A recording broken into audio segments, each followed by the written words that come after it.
오늘 본문은 하나님이 에덴 동산을 만드셨어요. 그리고 그곳에 아담과 그 안에 하와를 살게 하셨습니다. 우리도 에덴 동산에서 살았으면 참 좋겠습니다. 그래서 오늘 설교 제목을 에덴 동산에서로 정했습니다. 에덴 동산에 사람이 들어가서 살게 되었죠. 자, 하나님께서는 사람을 에덴에 두셨습니다. 8절 우리 김서진 어린이가 봉독합니다. 여호와 하나님이 빈밤에 에덴의 동산을 창설하시고 그 지으신 사람을 거기 두시니라. 아멘, 아멘입니다. 하나님이 에덴 동산을 만드시고 사람을 거기에 두셨어요. 이때 에덴이라는 말의 뜻은 기쁨이라는 뜻이에요. 그리고 거기다 덧붙여서 우아한 즐거움이라는 뜻도 있습니다. 즐거움이 이런 거예요. 기품이 있고 고상하고 아름답다는 거죠. 사탄은 여러분 잠깐 즐겁고 희열이 있는 곳에 두고 그곳에 항상 불안해하고 위험한 곳에 두기를 사탄은 사람을 그렇게 두기를 좋아합니다. 그러나 여러분 하나님은 사람을 이렇게 아슬아슬하고 위험하고 늘 불안해하는 곳에 절대로 두시지 않으세요. 하나님은 기쁨이 넘치고 기품이 있고 고상한 아름다움으로 즐겁기만 한 에덴 동산을 만드시고 그리고 사람을 거기에 두시려고 애를 쓰시는 분이세요. 15절에 보면 하나님은 이렇게 사람을 에덴 동산에 이끌입니다. 그 좋은 에덴 동산에 가는데 여러분 사람이 뭐 한 게 있나요? 사람이 기쁨이 있고 즐거움이 있고 그것도 모자라 우아한 즐거움이 있는 곳에 가는데 들인 노력은 단 하나도 없어요. 그죠? 사람은 딱 한 가지밖에 한 게 없어요. 하나님의 손에 이끌려 따라갔을 뿐입니다. 하나님의 이끌림을 받는 것이 바로 에덴으로 가는 비결이에요. 여러분이 알아서 가려고 애쓰고 또 길을 써봐야 여러분 스스로 결정해서 가는 것이 아니라 천부의 의지 없어서 주님께 손들고 옵니다. 이런 자세로 하나님의 이끌림에 순순히 반항하지 않고요. 에덴으로 가시는 여러분이 되시길 바랍니다. 시편 68편 6절을 보면 하나님이 고독한 자들은 가족과 함께 살게 하시고 갇힌 자들은 이끌어내사 형통하게 하시느니라. 오직 거역하는 자들의 거처는 메마른 땅이로다. 여러분 다윗이 전쟁에서 이겨서 하나님께 찬양하고 있는 시가 바로 이 시예요. 하나님은 혼자 있는 사람을 가만히 내버려 두시지 않으세요. 이끌어내시는 분이세요. 그리고 찬양하게 하시는 분이세요. 혹시 우리 안에 갇혀서 내 마음에 갇혀서 사회생활을 못하는 사람이 있다면 아니면 웅크리고 있는 사람이 있다면 하나님의 말씀을 듣고 읽고 그렇게 하면 하나님의 이끌림을 받으면서 형통하게 되는 그런 곳에 있게 될 수가 있는 것입니다. 그러나 여러분 하나님의 말씀을 거역하는 사람이 있는 곳은 어디냐면 지금 말씀한 대로 마른 땅과 같이 되어서 사람들이 싫어지고 짜증이 심해지고 왠지 우라가 치밀어지는 그런 곳에 있게 될 것입니다. 그러므로 여러분 하나님의 인도하심과 이끌림을 늘 받고 살기 위해서 하나님의 말씀에 순종하셔서 하나님의 인도하심과 이끌림을 받으시고 항상 기쁨과 즐거움과 더 나아가서 우아한 즐거움이 넘치는 여러분이 되시길 축복합니다. 아멘. 그리고 하나님은 사람을 위해서 에덴에 이런 거를 또 만들었는데 자 뭘 만들었냐면 이 9절입니다. 이 9절도 우리 서진 어린이가 너무 잘 읽으셨으니까 9절도 한번 읽어주실래요? 9절도 네. 읽어주세요. 여호와 하나님이 그 땅에서 보기에 아름답고 먹기에 좋은 나무가 나게 하시니 동산 가운데에는 생명나무와 선악을 알게 하는 나무도 있더라. 아멘. 아유, 귀에 쏙쏙 들어오게 너무나 잘해 주셨습니다. 감사합니다. 너무 잘하셨어요. 네. 자, 여기는요, 모든 사람들이 궁금해하는 대목이에요. 뭐가 궁금하냐면, 우리 서진이 어린이도 읽다 보면, 아니, 굳이 선악과를 왜 만들어가지고 우리한테 죄를 짓게 했지? 이렇게 질문도 할 수 있는 거예요. 하나님이 선악을 알게 하는 나무를 만드신 이유가 있어요. 자, 그 이유가 뭐냐면, 하나님과 사람의 경계를 알게 하려고 그러는 거예요. 다시 말씀드리면, 사람은 피조물이라는 사실을 늘 알게 하기 위해서 항상 언제라도 볼 수 있는 에덴 한 복판에 만들어 놓으신 거예요. 그래서 사람이 왔다 갔다 할 때, 먹을 거를 먹는다든지 일을 할 때든지 할 때 항상 나는 피조물이지, 이런 인식을 늘 하면서 생활할 수 있게 하기 위해서이기 때문이에요. 그렇기 때문에 오늘 제목처럼 에덴 동산에서 사람은 창조주와 늘 자연스럽게 지낼 수 있는 것이에요. 그러나 어느 날 아주 간사한 뱀이 와서 유혹했어요. 뭐라고 유혹한 줄 아세요? 뭐 주먹으로 유혹한 것도 아니고요. 눈을 헐키면서 그런 것도 아니고요. 말로 유혹을 했어요. 어떻게 했냐? 너도 하나님이 될 수 있어. 창세기 5장에 보면요, 너희가 그것을 먹는 날에는 너희 눈이 밝아져서 하나님과 같이 되어 선악을 알 줄 아는 하나님이 되심이라. 하나님이 될 수 있다는 거죠. 하나님이 될 수 있다는 말과 선악을 하나님처럼 할 수 있다는 두 가지를 갖게 하기 위해서예요. 그래서 선악과를 먹게 된 겁니다. 선악과를 먹는 순간 사람은 자신도 하나님이라고 생각해 버렸어요. 그리고 하나님을 버려버렸어요. 그래서 어떻게 했어요? 하나님이 아담과 하와를 에덴에서 내쫓아 버렸어요. 그리고 또 한 가지, 에덴의 선악을 아는 나무를 만든 이유가 뭐냐면, 자, 잘 들어보세요. 모든 선과 악의 판단은 하나님한테 있는데, 그 하나님한테 있다는 그 선악 판단을 알게 하기 위해서, 자, 선악과는 나무를 심어 주신 거예요. 그렇기 때문에 에덴에서는 여러분, 옳고 그름에 대한 다툼이 없었어요. 모든 것의 판단, 옳고 그름의 판단은 누가 해요? 하나님에게 있기 때문에 다툴 일이 없었어요. 그러나 선악을 알게 하는 나무를 먹은 사람은 그때부터 어떻게 해야 돼요? 선악을 누가 해야 돼요? 내가 판단해야 돼요.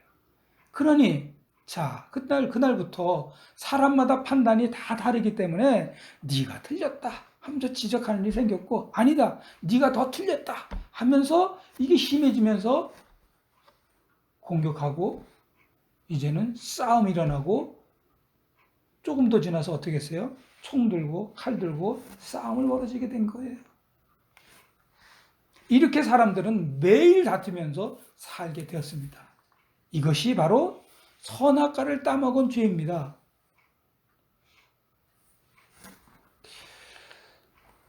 선악과를 딴 그 죄가 부부가 끊임없이 싸우고, 아버지 아들이 계속 싸우고, 어머니와 딸이 싸우고, 이렇게 가정이 싸움을 하면 이 나라가 어떻게 돼요? 불행하고 암울한 나라가 될 수밖에 없는 거죠. 또 있습니다. 선악과를 딴 죄 뭡니까? 진영 논리만 생각해서 너는 틀리고 내 판단은 맞다. 또 싸웁니다. 이렇게 싸우는 것도 나라를 불행하게 만드는 것입니다. 선악과를 먹는 벌이 얼마나 무서운지를 우리는 매일 싸우면서 느껴야 합니다. 아, 선악과 괜히 먹었다. 자, 그렇다면 우리가 지금 이 모든 싸움을 멈추게 할 수 있는 건 뭐가 있을까? 히브리서 4장 12절에 있습니다. 하나님의 말씀은 살아있고 활력이 있어 좌우의 날선 어떤 것보다 예리하여 혼과 영과 및 관절을 찔러 쪼개기까지 하며 그 마음의 생각과 뜻을 판단하나니. 하나님 말씀이 우리의 마음과 생각과 뜻을 판단하는 겁니다. 하나님의 말씀이 우리의 싸움을 멈추게 할 수 있는 것입니다. 하나님의 말씀은 아버지와 아들과 선생과 제자와 나라와 나라끼리 하는 모든 싸움을 다 멈추게 할 수 있는 것입니다. 여러분, 여러분의 판단은 하나님의 말씀에 있습니다. 하나님의 말씀에서 지혜를 얻으셔서 하나님이 여러분에게 주신 에덴 참 기쁨과 우아한 즐거움의 회복을 하시기를 진심으로 바랍니다. 그리고 하나님께서는 또 놀라운 곳을 에덴 동산에 만들어 놓으셨어요. 에덴 동산에 이렇게 나무를 심으시고 에덴에 생명의 강줄기를 흐르게 해 주셨습니다. 자, 창세기 2장 10절에서 14절을 우리 김강희 집사님께서 봉독해 주세요. 네, 10절에서 14절까지입니다. 네, 강이 에덴에서 흘러나와 동산을 젖히고 거기로부터 갈라져 내 그날이 되었으니 첫째 이름은 비손이라 금이 있는 하월라온 땅을 둘렀으며 그 땅이 금은 순금이요 그곳에는 베델리엄과 호마노도 있으며 둘째 강의 이름은 기온이라 부스온 땅을 둘렀고 셋째 강의 이름은 흑대길이라 아스로 동쪽으로 흘렀으며 넷째 강은 유브라 헤레라. 아멘. 감사합니다. 에덴 동산에 이렇게 나무를 심고 에덴 동산에 생명의 강줄기를 흘러가게 해주셨어요. 만약에 말이죠. 다 만들어 놓고 물이 없다면, 자, 시간이 가면 갈수록 모든 생물 나무들은 다 시들어서 다 죽고 말 것입니다. 그러나 생물의 강줄기가 쉬지 않고 공급하시는 하나님의 은혜로 모든 생물과 그리고 사람은 계속 살아갈 수 있도록 해주셨던 것이죠. 자, 이 생명의 강줄기가 있기 때문에 이 생명수로 사람은 살 수가 있는데, 이 생명수가 뭐예요? 하나님의 말씀이에요. 여러분, 하나님의 말씀이 생명수라는 것은 방금 말씀드렸지만 생명수가 없으면 사람은 반드시 죽습니다. 그러나 생명수를 먹는 사람은, 하나님 말씀을 먹는 사람은 반드시 살아납니다. 하나님의 말씀을 날마다 먹고 마셔서 강하고 담대하고 힘차게 사시는 여러분이 되시기를 진심으로 바랍니다. 자, 15절입니다. 김진희 청년이 15절을 봉독해 주시겠습니다. 여호와 하나님이 그 사람을 이끌어 에덴 동산에 두어 그것을 경작하며 지키게 하시고. 아멘. 여호와 하나님이 그 사람을 이끌어 에덴 동산에 두어 그것을 경작하라고 하셨어요. 하나님은 사람에게 하나님이 만드신 것을 다스리라고 했는데 가만히 있으면서 다스리라는 거 아니에요. 사람에게 뭐라 그러냐면 경작하라고 하셨어요. 자, 잘 들어보세요. 가만히 있는 게 좋은 게 아닌가? 에덴 동산은 좋은 곳인데 그럼 가만히 있는 게 좋은 게 아닌가? 그러나 하나님은 경작하는 게 얼마나 좋은 거라는 것을 가르쳐 주십니다. 이때 경작이라는 말은요, 히브리어로 아바드예요. 아바드는 뭐냐면 섬기는 거예요. 남을 이롭게 하기 위해서 일하는 거예요. 이것이 다스림이에요. 에덴 동산에서 사람은 일을 했고 그 일은 남을 이롭게 하는 일이었어요. 그런데 에덴 동산에서 이 일이 사람에게 아주 큰 기쁨이었다는 거예요. 정리해서 말씀드리면 우리에게 일은요, 사실은 기쁨이에요. 남을 섬기는 그 일은 정말 기쁨이에요. 그거는 본능적으로 기쁨이 만약에 여러분 중에 가만히 있는다 그러면 그 사람은 하나님이 버려준 사람이나 똑같은 거예요. 일 안 하면 여러분 그것만큼 힘든 게 없는 거예요. 우리 시스템을 얘기해 줄게요. 우리 시스템은 서로 섬기게 만들었어요. 우리의 몸이라는 게. 팔은 손을 섬겨야 돼요. 손은 발을 먹을 때 입을 섬겨야 돼요. 입은 밥을 먹으면서 배고픈 배와 온 몸을 다 섬깁니다. 그렇기 때문에 우리가 남을 섬길 때 정말 기분이 좋아지고 삶의 질이 높아질 수밖에 없는 겁니다. 그러므로 사람이 남을 위해서 일할 때 에덴의 기쁨을 회복할 수 있는 것입니다. 예를 들어 볼게요. 우리가 우울할 때 있고 항상 관계에서 늘 소외될 경험이 그런 경험이 있는 경우가 있어요. 이럴 때 여러분 집안일 하는 정도가 아니라 섬기세요. 땀이 흘리도록 섬기고 도우세요.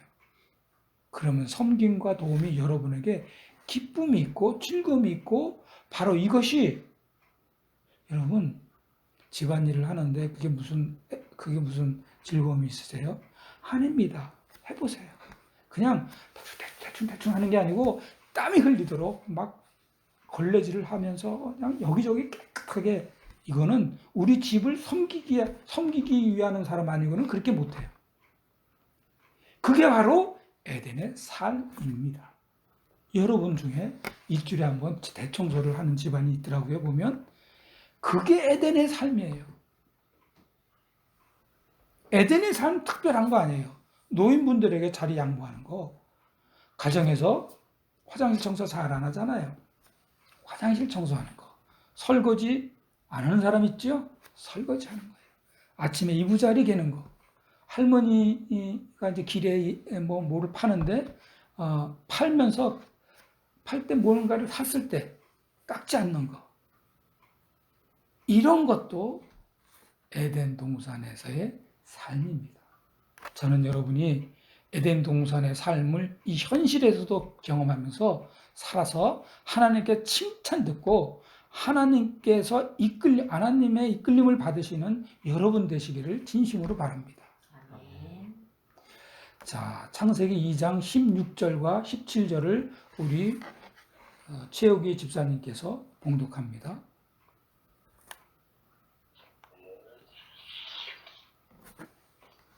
여호와 하나님이 그 사람에게 명하여 이르시되 동산 각종 나무의 열매는 내가 임의로 먹되 선악을 알게 하는 나무의 열매는 먹지 말라. 내가 먹는 날에는 반드시 죽으리라 하시니라. 아멘. 맞아요. 우리가 이제 창세기 계속 보다 보면 이제 조금 있다가 이제 사탄, 저 뱀하고 대화 나누는 게 나오는데, 잘 들어보세요. 네가 먹는 날에는 반드시 죽으리라. 간단 명료하게 반드시 죽으리라고 하나님이 여자한테는 얘기 안 하고요. 남자한테 얘기했어요. 아담한테. 죽으리라가 아니고 반드시 아마 죽을 거다 이런 게 아니고 반드시 죽으리라 이렇게 말씀해 주셨어요. 선악을 알게 하는 나무 열매는 먹지 말라고 했는데 그 이유가 사랑과 하나님의 위치를 사람에게 알려주기 위해서라고 말씀드렸어요. 그리고 선과 악의 판단은 하나님에게만 있다는 것을 알게 하기 위해서라고 방금 말씀해 주셨어요. 그러나 여러분 선악과를 먹은 이후에 사람은 선악과를 먹은 그 이후에 사람은 자신이 하나님이 됐어요. 거기다가 선악과를 자신들이 판단했기 때문에 지금까지 풀리면서 살벌하게 전쟁하면서 가정에서부터 시작해서 나라와 나라 간의 싸움을 계속 싸우고 있습니다. 그래서 집 나간 아들을 애타게 찾듯이 여호와 하나님은 선악과를 먹고 에덴 동산에서 나간 우리를 다시 에덴의 기쁨을 회복시키려고 지금도 애타게 찾고 계시는 것을 꼭 명심하시기 바랍니다. 그러므로 여러분 에덴 동산의 기쁨을 회복시켜 주시는 여호와 하나님만 의지하고 사시기를 바랍니다. 아멘. 창세기 2장 18절입니다. 우리 김은숙 집사님께서 18절 공독해 주시겠습니다. 여호와 하나님이 이르시되 사람이 혼자 사는 것이 좋지 아니하니 내가 그를 위하여 돕는 배필을 지으리라 하시니라. 아멘, 아멘. 여러분, 사람이 혼자 사는 것이라고 할 때 사람이라는 단어 뜻은 아담이에요. 아담. 이 아담은 대명사예요. 그래서 지금 우리한테도 아담이라고 표현할 수 있어요. 그러니까 한마디로 해서 사람 곧 아담이란 뜻이에요. 하나님은 아담이 혼자 사는 것이 나쁘다고 하시지 않으셨지만 좋지 않다고 말씀하셨어요. 야, 너 혼자 사는 건 나빠. 이거 아니고요. 좋지 않다. 이렇게 말씀하셨어요. 그러나 혼자 지내는 것을 하나님이 좋지 않게 보세요. 그래서 돕는 배필을 아담에게 주셨는데 돕는다는 히브리어는 에제르입니다. 에제르는 늘 마음에 일단 암기해 보세요. 돕는다 에제르예요. 돕기 위해서 정말 대단한 능력이 있어야 합니다. 그래서 돕는다는 것을 성령을 표현할 때 에제르라는 단어를 사용해서 돕는 영이라고 합니다. 그냥 돕는다, 힘이 조금 있다가 아니라 대단한 능력이 있다라는 뜻이에요. 거기다 하나님이 그리스도인을 돕는다고 할 때도 에제르라는 단어를 사용합니다. 그러니까 하나님이 돕는다 했을 때 그 돕는다도 에제르고요. 성령님이 돕는다 할 때도 성령님의 그 돕는도 에제르고요. 배필, 하나님이 데리고 간 그 배필도 도울 때도 에제르예요. 에제르가 보통 대단한 능력이 있는 게 아니라는 뜻이죠. 이렇게 하나님은 아담이 사는 모습을 보시고 계시다가 아주 대단한 에제르, 즉 돕는 배필 에제르께 네그도를 준비하십니다. 히브리어입니다. 에제르께 네그도. 이때 배필 네그도라는 히브리어는 이렇게 마주 앉다는 뜻이에요. 그러므로 돕는 배필을 섬기면서 서로 마주하는 사람이다. 지금도 하나님은 우리를 보고 계시다가 돕는 사람을 주시기 위해서 늘 준비하시는 분이세요. 하나님은 여러분의 삶을 늘 보고 계세요. 아무 생각도 없이 지내다가 스스로 해결하려고 애쓰고 길을 쓰고 있으면 하나님이 준비하신 것이 늦어질 수도 있습니다. 하나님은 이미 준비해 가지고 있는데 여리 막 길을 쓰지 마세요. 그렇기 때문에 늘 우리를 늘 보시고 계시는 하나님을 바라보시기 바랍니다. 너무 힘들면 여러분, 너무 힘들면 하나님 바라보기가 너무 힘들면 하나님 말씀대로 사는 게 너무 힘들면 예수님의 십자가를 바라보세요. 나를 대신해서 십자가를 지신 예수님을 그려보면서 자꾸 바라보세요. 이 어려움도 십자가 예수님을 생각하면 버틸 수 있는 힘이 생기기 때문입니다.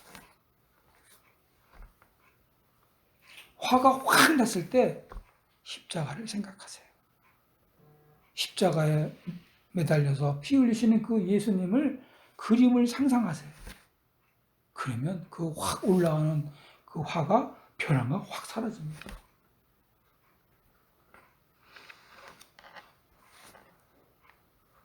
이렇게 주님을 바라보고 계시다가 하나님의 때에 하나님이 준비하신 섬기고 마주할 수 있는 사람을 받으시는 여러분이 되시길 바랍니다.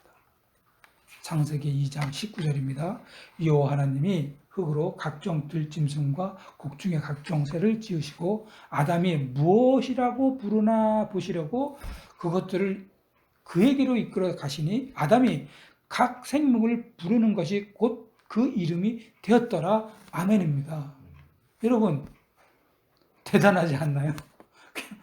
막 하나님이 이렇게 지나가게 하는 거예요. 막 이렇게 지나가게 하는데 지나갈 때 이거 코끼리, 이거 개구리, 이거 뭐 원숭이 막 이렇게 막 짓는 거예요. 대단하지 않나요? 능력자입니다, 정말. 창조를 하신 후에 에덴 동산을 만드신 하나님은요, 4절부터 에덴 동산을 만든 후부터 여호와 하나님이라고 불러요. 이거 꼭 짚고 넘어가요. 그냥 하나님이 막, 이걸 왜 말씀드리냐면, 자, 들어보세요. 하나님이 창조할 때는 하나님, 엘로힘, 그리고 자, 에덴 동산을 만들고 사람들과 같이 막 섞었을 때는 그때부터는 뭐라 그러시냐면 여호와 하나님 이렇게 부르세요. 한번 볼까요? 4절부터 보면요.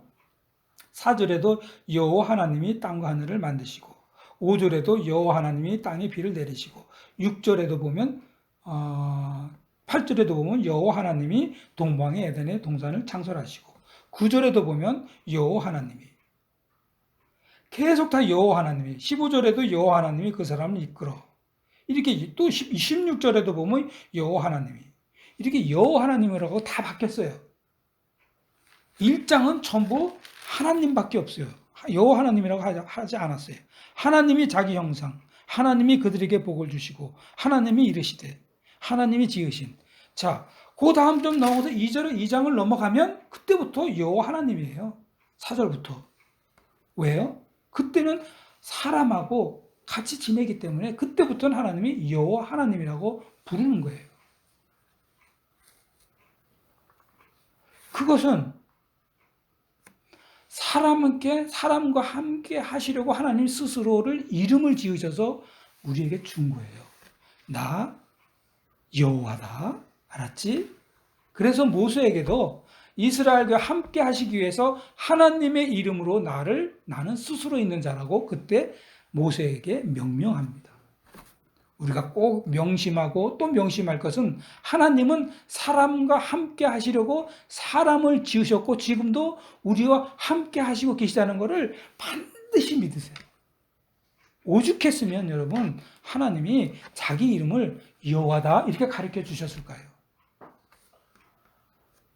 그런 여호와 하나님은 흙으로 짐승과 새들을 만드시고 이름을 짓지 않으셨어요. 왜? 아니 하나님이 다 지으면 되잖아요. 왜 그랬어요? 그거예요. 사람과 함께 하시고 싶어서 여호와 하나님은 사람을 동역자 삼으시고 이름을 짓는 일을 사람에게 맡긴 거예요. 그리고 그냥 멍청한 사람으로 하나님 만드시지 않았을 거 아니에요. 세상에 전능하신 하나님이 후 불어가지고 만든 사람이 얼마나 대단했겠어요. 그런데 사람이 하나님이 맡기신 이름 짓는 일을 너무나 잘하는 거예요. 지나가면 호랑이, 지나가면 사자, 지나가면 원숭이. 와, 이렇게 하나님이 아담이 하는 일을 보면서 맡기신 일을 하면서 함께 일하시는 것을 좋아하시는 분이세요. 하나님과 함께 일하는 것만큼 큰 축복이 어디에 있겠습니까? 출애굽기 3장 12절입니다. 하나님이 모세를 애굽에 있는 이스라엘 백성을 데리고 나오라고 일을 시키면서 하신 말씀도 이거예요. 하나님이 이르시되 내가 반드시 너와 함께 있으리라. 하나님은 모세와 함께 일하시겠다는 뜻이에요. 하나님은 모세와 함께 일하는 것이 여러분 싫다. 야, 너 왜 이렇게 짜증나냐? 그게 아니 또 강아지에게 심부름 시키듯이 이렇게 탁 던져요. 그런 게 아니고요. 모세와 함께 일하는 게 너무너무 좋아서 그렇게 싶어하시는 마음이 있으신 분이 여호와 하나님이세요. 그 여호와 하나님이 지금 여기에 계시다는 겁니다. 지금도 하나님은 우리와 함께 동역하시기를 바라신다는 거고요. 함께 동행하시기를 바라는 거고요. 함께 일하시기를 바라는 겁니다. 여러분, 하나님은 아담에게 하시듯이 여러분에게 맡기시고 같이 일하시기를 진심으로 바라십니다. 그것은 여러분에게 맡기신 가정이에요. 하나님이 그냥 다 알아서 가정에서 하나님이 막 시키는데 막 그게 아니고요. 하나님이 가정을 이렇게 맡기신 거예요. 여러분의 식탁에 하나님이 함께 식사하시는 거고요. 여러분의 소파에 하나님이 함께 말씀하고 싶어 하는 거고요. 아무쪼록 그러니까 하나님과 대화하고 하나님과 같이 일하고 하나님께 물어보고 가정의 모든 일을 대소사를 함께 하시기를 바랍니다. 또 한 가지 있어요. 여러분에게 각자에게 10달란트, 5달란트 이렇게 달란트를 다 줬어요. 여러분이 하나님에게 받은 여러분의 달란트로 하나님과 일을 함께 하세요. 얼마나 하고 싶어 하시겠어요, 하나님은. 자, 내가 요거 줬으니까 자, 이렇게 한번 해보자. 그런데 이제 생각이 나네 하시는 분이 있어요. 하나님 잘 믿는 분도 나한테 이런 달란트가 있었지. 근데 이거 달란트 내가 먹고 마시고 노는 데만 썼네. 이렇게 하시는 분이 분명히 있으실 겁니다. 여러분에게 맡기신 달란트로 하나님과 일하세요. 혼자 하지 마세요. 영업을 하시면 하나님이 주신 달란트로 최선을 하나님과 함께 하세요. 지금 취업 준비 중이시라면요, 하나님이 맡기신 달란트로 하나님과 함께 하세요. 그러면 하나님과 함께 하면 피곤하셔도 피곤하도 회복 빨리빨리 해주시고요. 오늘 힘이 들어도 하나님이 막 푸시를 해주시고 이렇게 하나님과 함께 일을 하셔서 최선을 다하시는 여러분이 되시기를 바랍니다. 그래서 많은 열매를 맺으시길 바라고, 자, 창세기 2장 21절에서 24절까지 김진희 청년이 봉독합니다. 21절에서 24절까지입니다. 여호와 하나님이 아담을 깊이 잠들게 하시니 잠듦에 그가 그 갈빗대 하나를 취하고 살로 대신 채우시고 여호와 하나님이 아담에게서 취하신 그 갈빗대로 여자를 만드시고 그를 아담에게로 이끌어오시니 아담이 이르되 이는 내 뼈 중의 뼈여 살 중의 살이라 이것을 남자에게서 취하였은즉 여자라 부르리라 하니라. 이러므로 남자가 부모를 떠나 그의 아내와 합하여 둘이 한 몸을 이룰지로다. 아멘. 아멘입니다. 정말 아멘. 하나님은요, 그런데 그 많은 재료 중에 여자를 아담의 갈빗대로 만드셨다 그랬어요. 금도 아니고 다이아몬드도 아니고 정말 우리가 생각해 최고의 재료가 많은데도 굳이 갈빗대로 하셨어요. 갈빗대로 한 이유가 있어요. 갈빗대는 우리가 갈빗대라고 그러죠. 히브리어로는 젤라예요. 첼라. 자, 하나님이 히브리어로 이렇게 가르쳐 줬을 때 히브리 사람이 첼라라고 썼을 때 이 첼라의 원뜻은 뭐냐면 반쪽이라는 뜻이고요. 한쪽이라는 뜻이에요. 그래서 영어 번역을 보면요, the side of 이렇게 돼 있어요. 다른 편. 이렇게 해석은 우리는 해야 돼요. 그래서 이 첼라를 갈빗대라고 한 게 언제냐면 3세기에 헬라어로 70인역에 보면 70인역을 그때 해석할 때 그때 아담의 첼라를 아담의 갈빗대로 이때 갈빗대로 번역한 거예요. 그러나 여러분 히브리어로 직역을 하면 뭐라 그러냐면 아담의 다른 쪽, 아담의 한쪽이라고 해석을 하는 게 맞아요. 직역하면요, 아담의 갈빗대로 하와를 만들었다 하는 것보다 아담의 반쪽으로 하와를 만들었다고 해도 전혀 손색이 없어요. 물리적으로 물론 불가능하죠. 반쪽으로 어떻게 해요? 그러나 인격의 주체로 보는 측면에서 보면요, 남녀가 결혼을 통해서 한 몸이 되는 측면에서 보면 아주 설득력 있는 해석입니다. 아담 반쪽으로 만들어졌기 때문에 여러분, 아담의 자신인 거예요. 본능적으로 그렇게 생각할 수밖에 없어요. 왜? 만들 때 아담의 반쪽으로 만들었기 때문입니다. 이거는 히브리 사람들이 하나님한테 그 말씀을 받아가지고 썼기 때문에 내가 너 반쪽으로 아담의 반쪽으로 만들었다. 그래서 여러분, 아담이 하와를 보자. 나네? 이렇게 된 거예요. 나네? 그래서 그 표현을 어떻게 했냐면 아담이 워낙 머리가 좋잖아요. 아주 능력 있는 사람 아닙니까? 그래서 아담을 여자를 만든 걸 본 적도 없으면서 뭐라 그래요? 아담이 여자를 보자마자 바로 한 게 바로 내 뼈 중에 뼈라 그러고요. 내 살 중에 살이라고 하면서 여자라고 한 거예요. 그러므로 여자는요, 남자를 온전하게 해주는 겁니다. 남자와 여자가 합하여, 즉 부부가 합하여 다툼이 없이 같은 마음과 같은 뜻으로 온전해지는 것입니다. 고린도전서 1장 10절을 볼까요? 우리 주 예수 그리스도의 이름으로 너희를 권하노니 모두가 같은 말을 하고 너희 가운데 분쟁이 없이 같은 마음과 같은 뜻으로 온전히 합하라. 고린도 교회가 막 다툼이 있을 때 바울이 그 다툼을 이렇게 하라고 공고의 말씀을 한 말씀인데, 이거를 우리 오늘 이 말씀에 대입을 한번 해보겠습니다. 부부가 하나가 된다는 것은 같은 말 하는 거예요. 같은 마음과 같은 뜻을 갖는 거예요.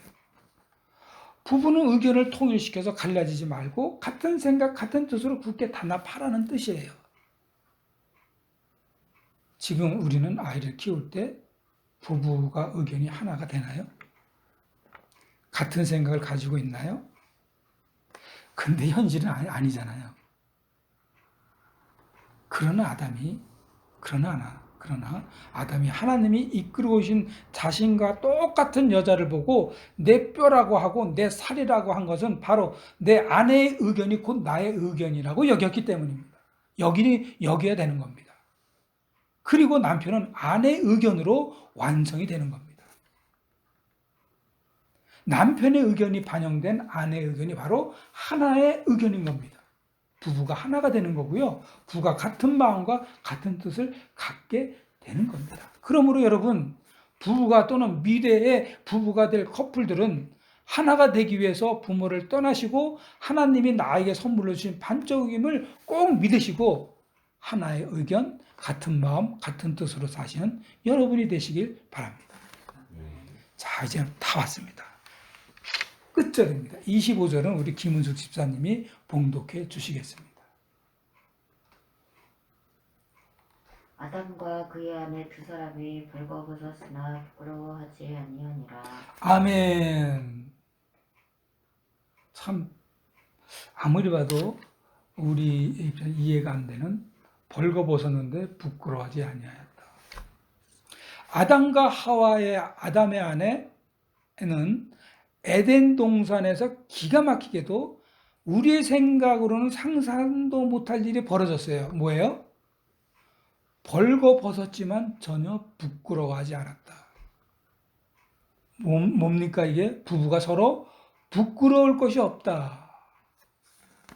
부끄러울 일이 없다. 결혼할 커플이 서로 부끄러울 것도 없고 부끄러울 일도 없다는 겁니다. 그러나 부끄러울 일이 생기더라도 부부는 서로에게 수치심을 느끼게 하는 일 없이 서로에게 부끄러움을 가려주는 부부가 진정한 부부입니다. 예를 들어 볼게요. 다윗이 여호와의 궤를 다윗성으로 가지고 들어올 때 얼마나 신이 났습니까? 이 다윗만큼 하나님을 사랑하는 사람 정말 드물어요. 그래서 막 심하게 춤을 췄잖아요. 너무나 좋아 그 춤을 추는 것을 본 아내 미갈이 남편이 들어오자마자 여보 수고했어. 정말 수고했어. 조금 좀 심하게 춤을 췄지만 하여간 수고했어. 이렇게 격려했나요? 기분 좋아가지고 문 딱 열고 들어오는 남편 다윗왕에게 부인인 미갈이 냅다 얼굴에다 한 말이 뭡니까? 다윗이 그 말이 너무너무 놀래가지고 완전히 얼굴이 벌겋게 되고 수치스럽게 됐어요. 사무엘상 6장 20절 하반절을 제가 공동번역으로 읽어드릴게요. 공동번역은 뭐냐면요, 천주교하고 개신교가 함께 번역한 성경책입니다. 자, 봉독합니다. 오늘 이스라엘의 임금으로서, 미갈이 지금 하는 거예요. 오늘 이스라엘의 임금으로서 채통이 참 볼만하더군요. 건달처럼 신하들 여편네들 보는 앞에서 몸을 온통 드러내다니 참나 창피해서 못 살겠네. 이건 제가 한 겁니다. 드러내시나니. 이 말을 들은 남편 다윗은 얼굴이 시뻘개지고 붉어지며 수치에 몸을 떨었어요. 아내인 미갈이야말로 남편과 함께 하나님의 괴가 들어오는 것을 함께 즐거워하고 격려해줘도 모자랄 판국에 오히려 아내인 남편 미갈이 남편 다윗을 부끄럽게 하고 수치스럽게 했습니다. 설사 남편 다윗이 사람들로부터 좀 채통 없이 무슨 춤을 그렇게 심하게 추냐고 흉을 본다 하더라도 아내인 미갈은 그 부끄러움을 가려주는 사람이 되어야 했던 것입니다. 그래서 남편이 사업 망하거나 직장에서 사직 당하거나 하는 스스로 부끄러워서 벌거벗겨져도 아내는 같이 부끄러워하지 마세요. 오히려 격려해주고 사랑해주고 이뻐해주고 가려주세요. 이런 부부가 바로 에덴 동산과 같은 가정을 이루는 부부이고 하나님이 오늘 말씀하시는 부부의 관계입니다. 그러므로 말씀 마치겠습니다. 장래의 부부가 되실 여러분과 지금 부부이신 여러분, 서로에게 부끄러움이 없는 부부가 되십시오. 설사 아무리 벌거벗겨져도 부끄러움을 가려주는 부부가 되셔서 에덴 동산에 사는 가정을 이루시고 하나님의 이끌림을 받으시는 여러분과 여러분 가정 되시기를 축원합니다. 다 같이 기도하겠습니다. 하나님 아버지, 지금 우리 가정들은 선과 악을 스스로 판단하면서 하나님이 주신 에덴 동산을 잃고 이 세상에서 매일 다투며 살고 있습니다. 그러나 부끄러움 없고 설사 부끄러움이 있다 하더라도 부끄러움을 서로 가려주는 부부가 되어서 에덴 동산에 사는 가정 되게 하여 주시옵소서. 하나님의 인도하심과 이끌림을 받고 살아가는 저희들 가정 되게 하여 주시옵소서. 예수님의 이름으로 기도합니다. 아멘.